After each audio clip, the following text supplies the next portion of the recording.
Fear is one of the prime emotions that we desperately want to eliminate from our lives. We are so fearful of fear that we ended up creating a massive therapy and psychiatry industry around it.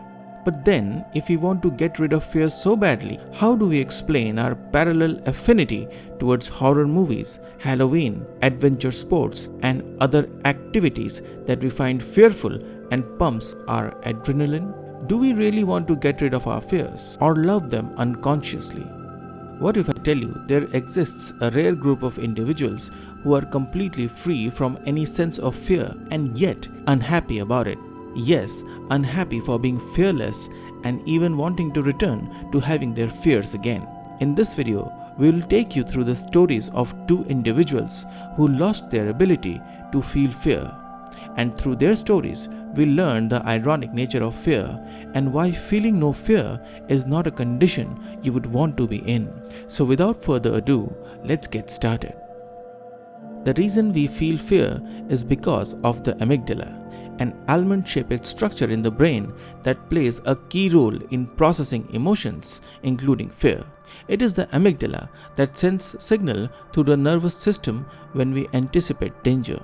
The signal from the amygdala stimulates the adrenal glands, which secretes adrenaline, what is commonly known as the fight or flight hormone. The amygdala has played a critical role in mankind's survival by protecting our ancestors from danger by inducing fear, especially immediate dangers. However, most fears we face in the modern world are not immediate but anticipatory fears instead. From looming deadlines to social anxiety or the fear of public speaking, they all belong to the same category of anticipatory fears. Perhaps if we can get rid of our amygdala, we can become like superheroes and live out our fantasy lives unhindered by fear.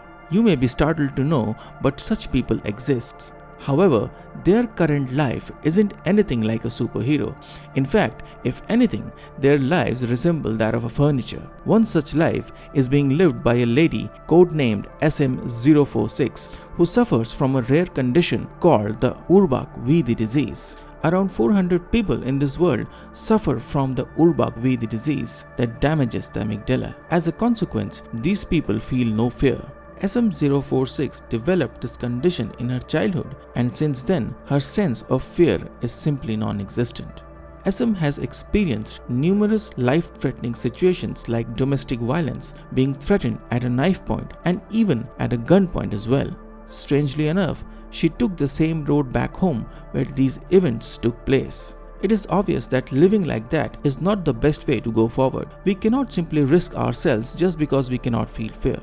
Sooner or later, we will hurt ourselves while putting our loved ones in financial and emotional despair. It is simply not the best way to live. But does SM046 really care? Probably not. It is because explaining fear to a person with Urbach-Wiethe disease is like expecting a blind man to be elated at the sight of a rainbow. To put it in context, I do not think SM046 is fearless. In fact, she does not really know what it feels to not feel any fear at all. Because any individual who wants to be fearless must begin by feeling fear. Only when these individuals have memories of their fear can they really be called fearless. But it seems the early onset of Urbach-Wiethe disease in SM's childhood did not allow her to experience fear and develop a reference point. I guess the phrase "face your fears" exists for a reason, and that may not be any different from the fact that superheroes have tragic backstories. Anyways, our search for the feeling of not feeling any fear is not over yet, and in our quest we are going to look for people who have a reference point, unlike SM046, people who were born normal but lost their sense of fear later on in their lives. Jordan Cernik, a British national, also falls in the league of people like SM046 who have no fear. However, unlike SM, Jordan does not have a dysfunctional amygdala. Instead, it is his lack of adrenal glands that stripped him of his fears later in his life. The complication aggravated to a point where his adrenal glands had to be surgically removed.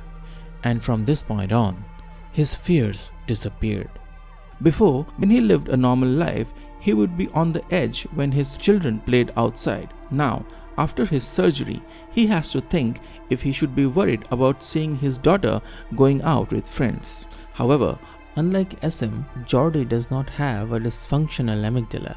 He can go back to his memories of the normal past and can draw comparisons. Cernik goes on to explain that we often associate adrenaline with fear. However, fear is not a single emotion, rather a spectrum. It also consists of excitement, joy, nervousness, and many other emotions, the feelings that Cernik lost after his surgery. We must understand that when we are feeling fear, we are not feeling a single emotion. Fear is a collection of emotions that can be grouped into two parts. You can clearly distinguish the ones that are lethal against the ones that are non-lethal. You can tell that the feelings that Cernik has lost are closer to the anticipatory fears, and only few of them fall in the spectrum of immediate danger. If you look around, most things we enjoy mostly invoke anticipatory fears to keep our life interesting. For example, emotions that make us startled or anxious are often used in horror movies to induce thrill and surprise for the viewers. Same is the emotion of excitement.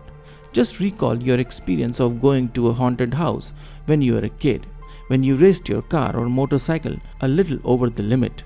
What type of feeling did you feel? I'm sure a lot of excitement with some anxiety. The same goes for curiosity, another positive emotional component common across many activities. Cernik's life before his surgery is filled with emotion that fall on the lighter side of the fear. He remembers the pure elation on the birth of his daughters, his excitement on buying his new car, all of which just faded. Now, after his surgery, every day feels the same, uneventful, and without any enthusiasm whatsoever. Many spiritual texts emphasize on overcoming fear to win at life. In Buddhism, fear is seen as a hindrance. One can overcome fear through mindfulness and compassion. Christianity's idea of fear is a test of faith that can make people grow spiritually and come closer to God. Again, the idea here is of overcoming. Looks like there is no easy way to become fearless other than overcoming it to finally integrate it in our lives. We should reflect that unlike our ancestors, we rarely come face to face with immediate danger. Our existence is easier, and the anticipatory fears we face not only give nuance to our existence, but also serve as stepping stones to a greater life. Not being able to feel these fears won't make you fearless, but may create an existential void instead. Perhaps this is why we should align our faculties to overcome our fears. All of us feel fear, including psychopaths. Maybe they feel it to a lesser degree, but nonetheless, they do. As a matter of fact, people who partake in extreme sports seem to be motivated by a similar feeling of lack.